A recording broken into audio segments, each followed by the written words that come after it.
Friend وہ friend پتہ نہیں کیا اس کو نام دیا جاتا ہے، لڑکے اور لڑکی کے درمیان میں دوستی، کیسے دوستی ہو سکتی ہے؟ لڑکے اور لڑکی کے درمیان میں یہاں تو خالازاد بہن سے پردہ ہے، یہاں تو ماموزاد بہن سے پردہ ہے، یہاں تو چچزاد بہن سے پردہ ہے، اور تم سکول کی لڑکی کو فرینڈ بنا کر گھر میں لاتے ہو، والدین سے انٹروڈکشن کراتے ہو، یہ میرے سکول کی فرینڈ آ گئی۔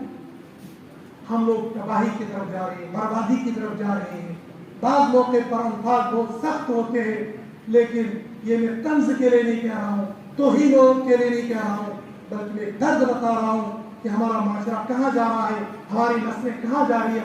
ہم اس پر واچنگ کرنے کی ضرورت ہے، نگرانی کرنے کی ضرورت ہے، کہیں ایسا ہو کہ ہماری نسلیں برباد ہو جائیں گی۔ اصل آیت میں اور جو احکام ہے کسی کے ذمہ میں آتے ہیں وہ انشاءاللہ آئندہ جمعہ کو اور بیان کیے جائیں گے۔ وآخر دعوانا الحمد للہ۔